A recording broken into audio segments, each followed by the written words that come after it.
Bonjour à tous et bienvenue dans le podcast The Artist in Progress. Je m'appelle Myriam Barbet, je suis chanteuse professionnelle, autrice, compositrice, interprète et coach vocal et artistique. Dans ce podcast, on va parler de création, de composition, de rapport à l'art et aussi de rapport à l'expression de soi à travers la voix et le chant. Si ce sont des sujets qui vous intéressent, n'hésitez pas à vous abonner au podcast et à en parler autour de vous. Alors aujourd'hui, j'avais envie de vous faire une vidéo pour vous parler de la réalité de la vie en tournée. J'ai fait beaucoup de live dans ma vie, c'est même la première chose que j'ai faite en musique. J'ai commencé tout de suite par tout ce qui était répétition, live, etc. Ça fait plus de 15 ans que je suis en concert très régulièrement, quasiment une fois par semaine, voire plus. Et du coup, dans cette vidéo, je vais partager avec vous en fait la réalité de la vie en tournée, de la vie en concert. Alors cette vidéo, évidemment, elle s'adresse essentiellement à vous si vous êtes un artiste qui aspire à faire des tournées, à faire des concerts et que vous savez pas encore vraiment très bien à quoi vous attendre. Évidemment, la partie entre guillemets qui fait rêver, je vais pas vous en parler dans cette vidéo. Non pas qu'elle n'existe pas, parce que évidemment, je ferais pas ce métier si j'aimais pas ce que je faisais. Et évidemment que sur scène, je vis des moments incroyables, je vis des moments très forts de connexion, d'émotion. Et voilà, le chant et la musique, c'est ma passion. Sinon, je ne ferais pas ça. Mais j'avais quand même envie de vous faire cette vidéo pour justement mettre de la lumière sur ce dont on parle beaucoup moins et qui existe aussi. Et ce sont du coup les points un petit peu plus négatifs ou un peu plus difficiles de la tournée. Je pense que si vous avez envie de faire ça dans votre vie, c'est important que vous sachiez aussi quels sont les côtés les plus difficiles de la tournée et ils existent vraiment. Après, évidemment, c'est mon ressenti, même si dans ce que je vais vous dire, je pense qu'il y a des choses qui reviennent assez souvent. Mais j'avais quand même envie de partager ce point de vue avec vous. Évidemment, ça remplacera jamais votre expérience propre. Donc, si vous avez envie de cette vie-là, de toute façon, il faut y aller, il faut expérimenter. Je vous partage dans cette vidéo quelques retours d'expérience, on va dire, qui peut-être vous aideront à mieux savoir à quoi vous attendre. Parmi les choses qui sont assez spécifiques au monde du concert et de la tournée, il y a tout ce qui concerne les horaires décalés et la gestion du temps.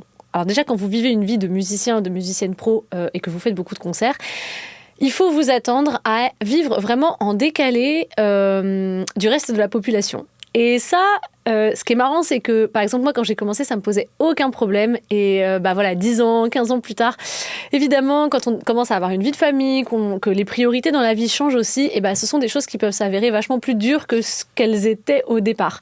Quand je parle d'horaire décalé, ce que j'entends par là, c'est que si vous faites beaucoup de concerts, vous allez majoritairement travailler. Donc, vos moments de travail, ça va se passer en fin de journée. Ça va être le soir, ça va être beaucoup aussi le week-end. Alors, pas toujours, mais c'est vrai que souvent, c'est quand même comme ça que ça se passe. Et donc, de fait, même si au début, ça paraît pas forcément quelque chose de très difficile, moi, je me souviens à l'époque, quand j'ai commencé, je me disais, je fais de la musique, c'est ma passion, je m'en fous de sauter mes week-ends, quoi. Oui, mais sauf que le reste du monde fonctionne différemment et donc vous êtes un petit peu condamné à être toujours en décalage avec les autres. Donc, par exemple, quand vous travaillez tard le soir, du coup, forcément, ça a un impact aussi sur vos lendemains matins, sur la façon dont vous allez organiser vos journées. Donc c'est difficile de travailler le soir et d'être frais le matin comme celles et ceux qui ont toute leur soirée. Parce que vous, si vous faites un concert le soir, évidemment, c'est une grosse décharge énergétique, c'est une grosse décharge émotionnelle. Et donc du coup, par rapport même à votre rythme circadien, ça décale un petit peu tout. Donc forcément, il y a un impact. Autre chose, c'est surtout ce qui est la vie sociale. Quand vous travaillez le soir, sachant que c'est à peu près le moment où tout le monde se retrouve, que ce soit les amis, la vie de famille, etc. Tout le monde travaille la journée et va par exemple boire des coups le soir. Mais vous, si vous avez des concerts ou des répétitions, ça va souvent se dérouler le soir. Et du coup, ça sera plus compliqué de voir les gens que vous aimez. Pareil pour les week-ends. Ça, c'est vraiment, par exemple, moi, dans ma vie aujourd'hui, quelque chose qui parfois est très compliqué à gérer parce que j'ai énormément de dates les week-ends. Ça fait plusieurs années que, avec divers projets, je me retrouve souvent à avoir tous mes week-ends en concert. Peut-être pas tous, mais beaucoup. Et donc, du coup, par exemple, comme mon conjoint travaille la semaine et à ses week-ends, ça fait que parfois, pour se voir, c'est très compliqué. Ça demande beaucoup d'organisation. Et même pour avoir un vrai week-end pour moi digne de ce nom, je suis obligée de le décaler, de me faire un week-end en semaine. Mais en semaine, comme personne n'est dispo parce que tout le monde travaille, évidemment, votre week-end, il n'a pas la même saveur que quand vous allez voir vos copains et voir votre conjoint ou votre conjointe. C'est très différent. Donc, du coup, voilà, ça, c'est une première chose à laquelle il faut se préparer quand vous voulez faire de la musique professionnellement et faire du live, c'est que le prix à payer, c'est parfois aussi d'être vraiment en décalé de la société. Et ça peut être pas évident. Un deuxième point qu'il est important d'anticiper, c'est que au niveau, j'ai parlé tout à l'heure un petit peu du rythme circadien, mais au niveau de votre horloge interne, le fait de travailler et d'avoir une forte décharge émotionnelle et une forte décharge énergétique le soir, eh bien, c'est pas vraiment hyper en accord avec la façon dont votre corps il est construit à la base. On a tous une horloge biologique et on a tous un rythme circadien naturel. Et ce rythme circadien, il fait qu'en général, en fin de journée, on commence à avoir sommeil, à être fatigué, etc. Évidemment, ça, c'est quelque chose aussi qui dépend un petit peu des gens, mais il y a quand même des grandes lignes. Et voilà, et quand on fait de la musique, et quand on fait des concerts, et quand on fait des tournées, on est amené à devoir donner beaucoup, beaucoup d'énergie à ce moment-là. Donc forcément, ça décale un petit peu tout dans nos rythmes. Et pareil, avec la vie de tournée et de concert, c'est rare, très, très rare de pouvoir espérer dormir avant 1h, 2h du matin. Je dirais que c'est le minimum la plupart du temps. Ne serait-ce que parce que même si vous descendez de scène à 23h, le temps de revenir à l'hôtel, de prendre votre douche, de redescendre aussi, puisqu'il y a une grosse charge d'adrénaline.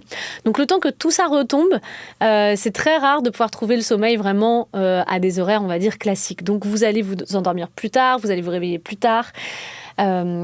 Et voilà, ça évidemment, ça peut avoir un impact sur votre corps.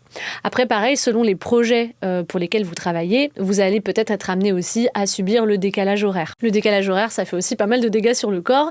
J'en sais quelque chose parce qu'avec l'un des orchestres avec lesquels je travaille, je voyage beaucoup, je voyage très loin. Et du coup, je constate qu'en plus de la fatigue du concert, il y a la fatigue du décalage horaire. Donc le décalage horaire, selon là où vous partez, évidemment, il va être énorme. Et donc ça, ce que ça fait en termes d'énergie, vous allez avoir un moment un petit peu, on va dire, entre guillemets, d'euphorie pendant le concert. Il y a beaucoup d'énergie qui va sortir. Vous vivez votre meilleure vie, en quelque sorte. Vous vivez vos émotions, vous faites votre truc, c'est super. Et par contre, le lendemain, avec la fatigue du concert et en plus le décalage horaire, alors là, vous êtes parti pour une descente. Donc ça va être des coups de barre, fatigue, déprime. Voilà, il y a quand même pas mal de choses qui peuvent se présenter à cause justement de la fatigue accumulée et du décalage horaire et de la compensation de cette décharge d'adrénaline. Ce qui est très particulier aussi dans le monde des concerts par rapport à la vie classique, on va dire, et aux horaires classiques, c'est que vous allez passer la plupart du temps, si vous tournez une bonne partie de votre journée, souvent dans les transports. Donc dans les transports, ça peut être l'avion, le train, le car, la voiture, peu importe. Mais ce que ça veut dire, c'est que vous passez une bonne partie de votre journée assis, statique, en transition aussi. Donc ça, c'est pareil, c'est pas anodin. Psychologiquement, vous êtes tout le temps en train de bouger. Donc même psychologiquement, il peut y avoir une impression de manque de stabilité parce que voilà, il y a beaucoup de déplacements, il y a beaucoup de mouvements. Donc c'est pas anodin pour le corps et pour l'esprit aussi. Et puis après, vous arrivez donc sur le lieu de votre concert et là, c'est le moment où il faut tout donner sur une espèce de plage hyper courte finalement de 2-3 heures. Et ça, c'est voilà, il y a ce truc énergétique dont je voulais vous parler qui est assez déséquilibré. Mais au-delà de ça, même psychologiquement, il faut bien prendre la mesure de ça. Quand vous voyez des artistes sur scène et que ça vous fait rêver et que vous vous dites « Ah mon Dieu, j'ai trop envie de faire de la scène et tout », c'est génial. Mais ce que vous ne voyez pas, c'est que finalement, ce moment, le concert, là, ce moment de live, ça représente, je dirais, 5-10% de l'ensemble de ce que ça représente de partir en tournée et de faire du live. Parce que ce que ça représente, c'est pour un concert, par exemple, je vous donne un exemple. La semaine dernière, j'étais en concert à Dubaï. Donc j'ai joué le samedi soir et je suis partie le vendredi matin. Donc j'ai passé tout le vendredi en transition. Avec c'est pas un gros décalage horaire, mais voilà, petit décalage horaire et tout ça. Le lendemain, j'ai passé une bonne partie de la journée, en fait, à donc ne pas chanter. Je me suis préparée pour le concert et tout. La balance, elle était à 16h. Donc, vous voyez, ça fait tout ce temps-là en amont du concert où on fait pas de musique. On est avec ses collègues et on attend le moment du concert. Donc, dans le monde de la tournée, il y a aussi beaucoup d'attentes. Et après, il y a le concert qui dure 2-3 heures. Et après, il y a le lendemain il faut rentrer chez soi, donc c'est un jour de transition. Donc pendant tout ce temps-là, ça fait 3 jours au total, 3 jours complets pendant lesquels vous vivez littéralement avec vos collègues. Donc ça, c'est un autre point à anticiper par rapport à la vie de tournée, c'est que vous allez vivre avec vos collègues. Vous allez partager avec vos collègues des moments, je dirais entre guillemets, d'intimité, parce que vous allez dormir, par exemple dans l'avion à côté de vos collègues, vous allez vous réveiller le matin au petit-déj, vous allez être avec vos collègues. Le soir, au moment de vous coucher, vous allez peut-être partager une chambre d'hôtel avec vos collègues. Et donc ça, c'est la particularité du monde aussi, du spectacle et du live, c'est que vous vous retrouvez à vivre déjà complètement en décalé du reste du monde, et en plus, vous retrouvez dans un rapport à vos collègues qui n'est pas du tout le rapport classique que la plupart des gens entretiennent avec leurs collègues. Il y a quelque chose qui est d'un ordre beaucoup plus fusionnel, on passe beaucoup plus de temps ensemble. Il n'y a pas énormément de possibilités de s'isoler. Alors après, bien sûr, chacun, quand on est dans une équipe où on se respecte les uns les autres, en général, on arrive à ressentir ça, le besoin de solitude des uns ou des autres. Et puis après, voilà, on est grand, on arrive toujours à trouver des solutions pour gérer ça, mais malgré tout, c'est pas toujours évident. Et c'est un truc pareil qu'il faut anticiper, qu'il faut avoir en tête. Vous allez passer la plupart de votre temps, non pas sur scène en train de kiffer votre life, mais en transport, avec vos collègues, dans une position assise. Donc voilà, donc tout ça, c'est quand même assez déséquilibrant, et c'est bien de l'avoir en tête parce que du coup, ça vous permet d'anticiper et puis de faire ce qu'il faut à côté pour essayer de rééquilibrer les choses aussi. Voilà, c'est ça, je pense, qui est très important.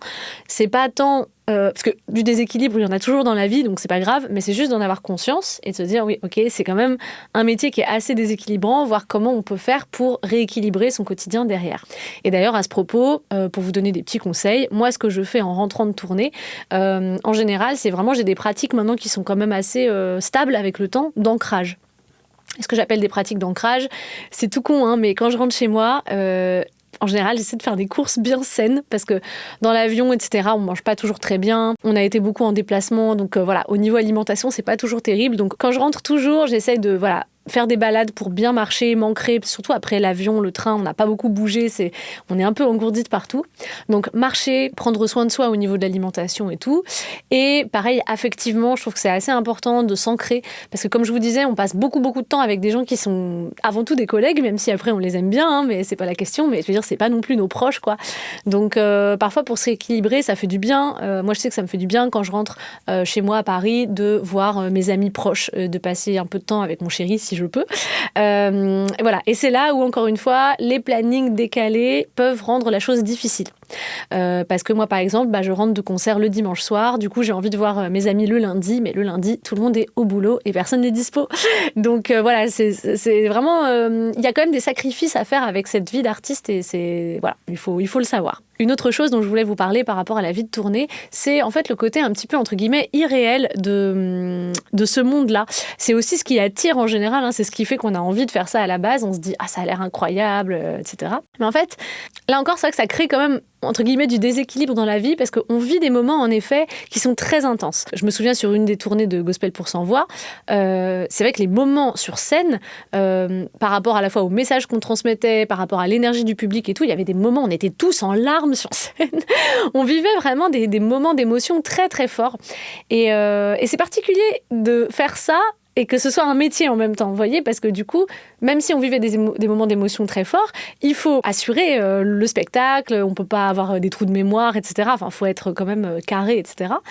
Et puis, ce qui est particulier aussi, c'est que du coup, vous vivez ces moments d'émotion très forts, et derrière, avant et après le concert, c'est aussi beaucoup de solitude. Alors, évidemment, on se fait aussi des amis en tournée et tout ça, il n'y a pas de souci. Mais malgré tout, comme je vous dis, c'est pas non plus vos proches. Et donc, du coup, il y a cette sensation... d'ailleurs, il y a plein d'artistes qui en ont parlé. Hein. On en parle de plus en plus des burn-out des artistes, mais c'est vrai que la vie de tournée, c'est le calme plat toute la journée, beaucoup de solitude, ensuite une espèce de décharge d'adrénaline avec énormément d'émotions, énormément de partage. Et après, vous êtes de nouveau tout seul dans votre chambre d'hôtel. Voilà, ça fait un drôle d'effet. Et ça fait aussi, je pense, beaucoup de déséquilibre au niveau énergie, au niveau émotion, au niveau hormonal. Donc je pense que tout ça a un impact clairement sur le corps et sur la santé. Donc voilà, je pense que là je vous ai un peu tout dit. Voilà, si vous avez des questions, pareil, n'hésitez pas à me demander en commentaire et j'y répondrai avec plaisir. Je suis pas sûre d'avoir fait tout le tour, mais en tout cas, voilà, je voulais vous montrer un petit peu quels sont les aspects de la tournée et du concert dont on ne parle pas ou très peu, et surtout qui sont difficiles à imaginer évidemment parce que c'est pas ça qu'on montre, c'est pas ça qu'on voit, et puis c'est pas ça non plus que les artistes ou les spectacles ont envie de vous montrer parce que évidemment on est aussi là pour entre guillemets faire rêver. Quand vous allez voir un concert, vous n'avez pas envie de savoir que l'artiste il a passé sa journée assis dans un bus et qu'il a mangé son sandwich Dona sur une aire d'autoroute, mais pourtant c'est ça qui s'est passé la plupart du temps. Et voilà, donc il y a quelques, je pense, grandes stars qui arrivent à avoir un système autour d'elles de protection très fort, mais malgré tout je pense que ça reste de toute façon des contraintes qui sont assez déséquilibrantes. J'avais vu d'ailleurs à ce propos une interview de Billie Eilish, je crois que c'était dans Vanity Fair, où elle parlait justement de ça. Et elle avait, je crois, 17 ans à l'époque, et elle disait, voilà, une ado de 17 ans à qui on explique que pendant les 2 prochaines années, elle va être sur scène quasiment tous les jours. Enfin, elle avait un planning de dates complètement fou. Et voilà, et elle avait juste envie de pleurer. Et en fait, je pense que les gens ne peuvent pas comprendre. C'est vrai que quand on n'a pas vécu, on ne peut pas comprendre. On se dit, mais attends, quelle chance elle a de tourner comme ça, d'être reconnue pour sa musique et tout. Ouais, mais en vrai, cette vie-là, elle est particulière, elle est extrêmement fatigante, elle est extrêmement solitaire. Et moi, j'ai pu en souffrir parfois, et j'avais 30 ans, 25 ans. Mais vivre ça à 17 ans, franchement, je pense que c'est difficile vraiment. Donc voilà, c'était juste un petit épisode pour vous faire part de la réalité de la vie en tournée. J'espère que ça vous aura intéressé. Si vous avez des questions supplémentaires, n'hésitez pas à les poser en commentaire, ça me fera très très très plaisir. Et puis, si vous avez envie de travailler avec moi, que ce soit sur du coaching vocal ou du coaching artistique, vous pouvez prendre rendez-vous au lien en dessous de cette vidéo. Je peux vous recevoir ici dans mon studio à Paris, où je fais aussi des consultations en visio. Donc voilà, tout est possible. N'hésitez pas à faire appel à moi pour un accompagnement personnalisé. Si vous êtes curieux d'écouter la musique que je fais, j'ai sorti un premier album sous le nom de May qui s'appelle With the Lights Off, et mon deuxième album féminine arrive très bientôt. Il y a déjà 2 extraits en ligne, donc vous pouvez découvrir tout ça au lien en dessous de cette vidéo. Et puis évidemment, si cette vidéo vous a plu, vous a aidé, vous a intéressé, n'hésitez pas à vous abonner, et puis n'hésitez pas à partager cette vidéo avec celles et ceux à qui ça pourrait être utile. Voilà. Je vous remercie pour votre fidélité, je vous souhaite une très très belle journée et je vous dis à très vite pour une nouvelle vidéo. Ciao.